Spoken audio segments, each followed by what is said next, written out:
Title: The Tipping Point.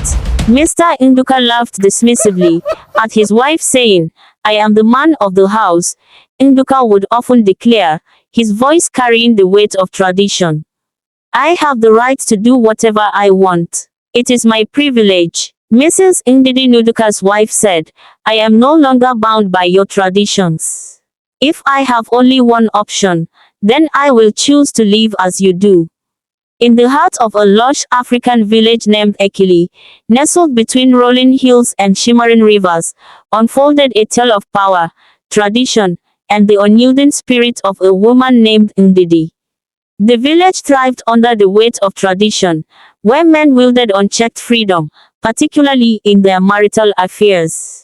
To be a man in Ekili meant enjoying the privilege of infidelity without consequence, while women were expected to remain devoted and loyal, bound by an oppressive social contract that dictated their worth.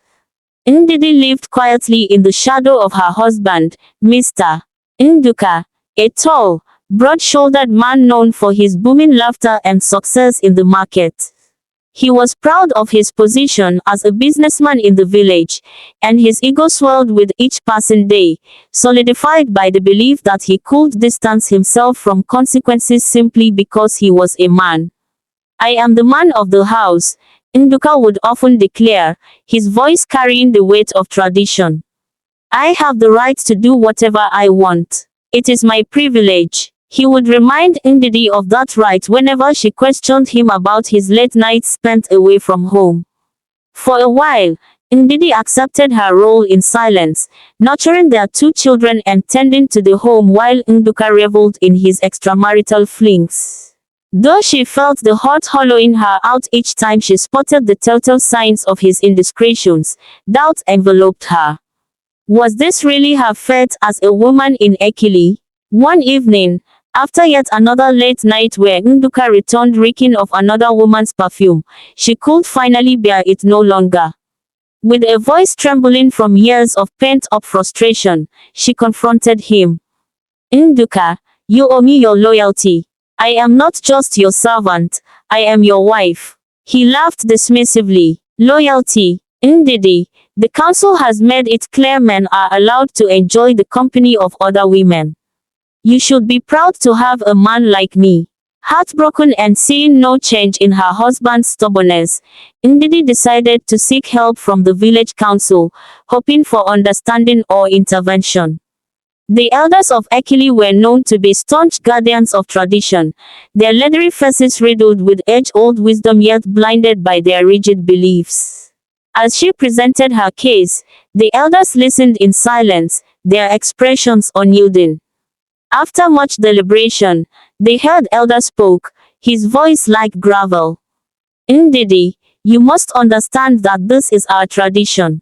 Men have rights that women do not. We cannot change this." Ndidi returned home with her heart heavy. The village's customs reinforced the pattern of her suffering, and as previously, nothing seemed set to change.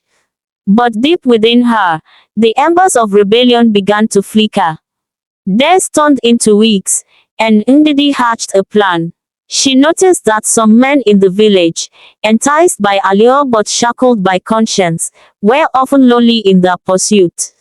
With a mix of courage and desperation, Ndidi decided that if loyalty was a one-way street for men, perhaps she could carve her own path, one that would shift the tides of power.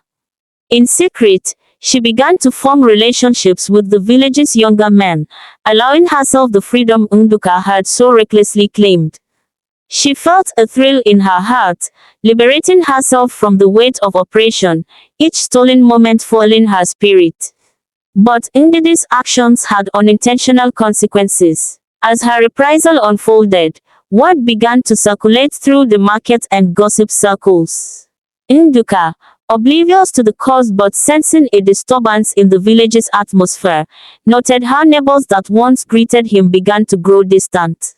He felt a wave of confusion as the regular customers of his trading post drifted away. "Have you heard the whispers?" one of his fellow merchants asked one day, concern etched on his face. "Ndidi is spending time with the younger men." Nnduka's face clouded with rage. He stormed home, determined to confront Ndidi. "What are you doing? What do you think you are playing at?" he demanded the moment he stepped through the door. "It seems you haven't gotten the message, Nnduka," Ndidi replied, her voice steady. "I am no longer bound by your traditions. If I have only one option, then I will choose to live as you do. And now, I understand what you've subjected me to."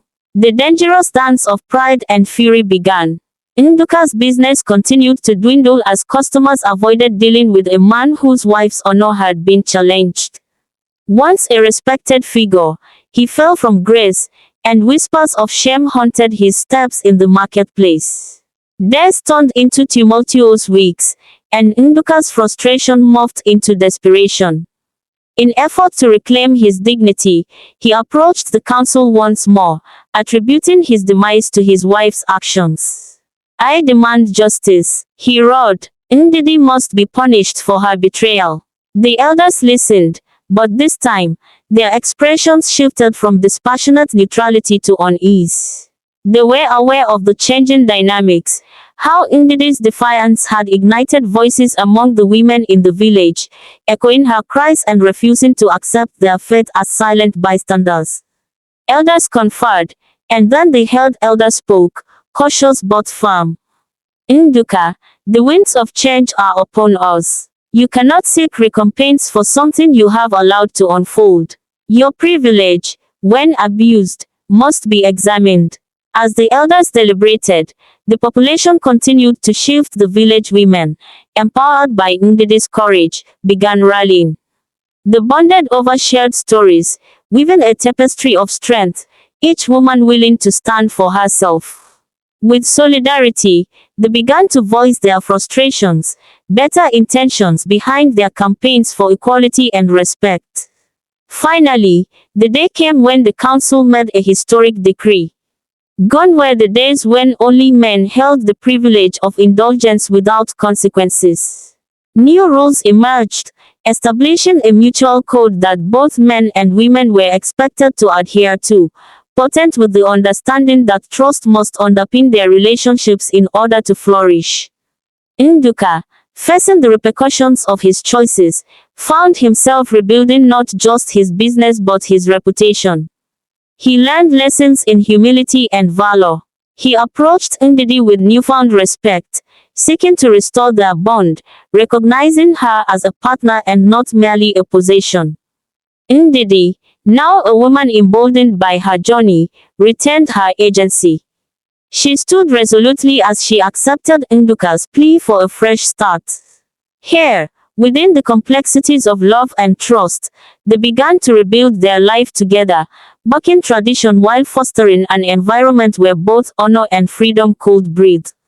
Nnduka's journey highlights that true partnerships must be built on mutual respect, loyalty, and equality.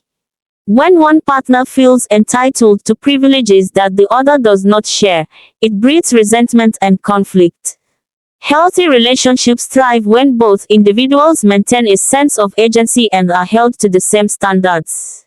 Thanks for watching. Please like, share and subscribe for more.